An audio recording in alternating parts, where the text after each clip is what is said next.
Hello guys, so our topic for today, so ito yung pag-usapan natin yan, 10 tips, no, para tumalino. So ano yung 10 tips para maging matalino? So kung ikaw ay mahina sa school, mahina ang iyong grade, so ito yung topic natin ngayon. So pero bago yan, so welcome sa aking YouTube channel.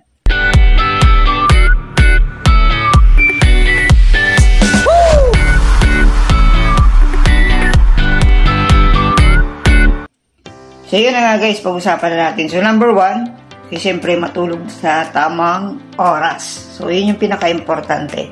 So kasi pag puyat ka, siyempre walang papasok sa utak mo. Kaya dapat para healthy ka at lagi kang attentive sa school ay matulog ng tamang oras. Okay? So pangalawa, magbasa ng libro bago matulog. So napaka-importante na magbabasa ka muna ng mga libro, kung anong mga librong mayroon ka. So kung ano mga topic para bukas, so kailangan magbasa ka.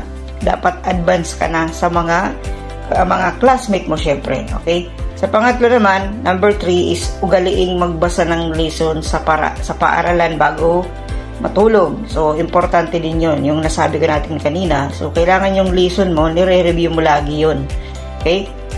Para tumalino ka. And number 4, makinig sa iyong guro habang nagdi-discuss siya sa klase.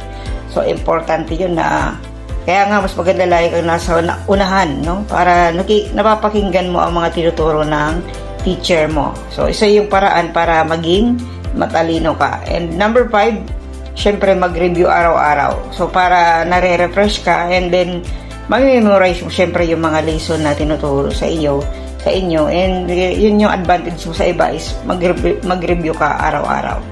Number 6, kumain ng brain food o mga pagkain na mabuti sa utak. So pwede mo search sa Google kung ano yung mga may mga vitamins din, yung may mga ginkgo biloba, yung mga pampatalino, mga food supplement na yan. So nakakatulong po yan para maging matalino ka.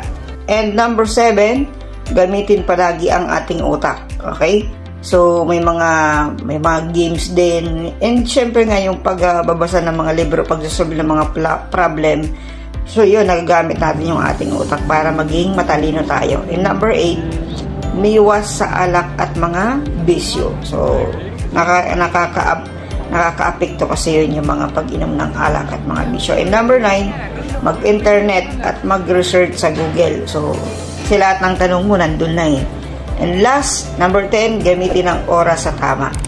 So, I hope na nakatulong sa yung 10 tips para tumalino. So, kung nagustuhan mo to, please click subscribe and click the bell para updated ka sa mga video na kagaya nito. Thank you guys and have a great day.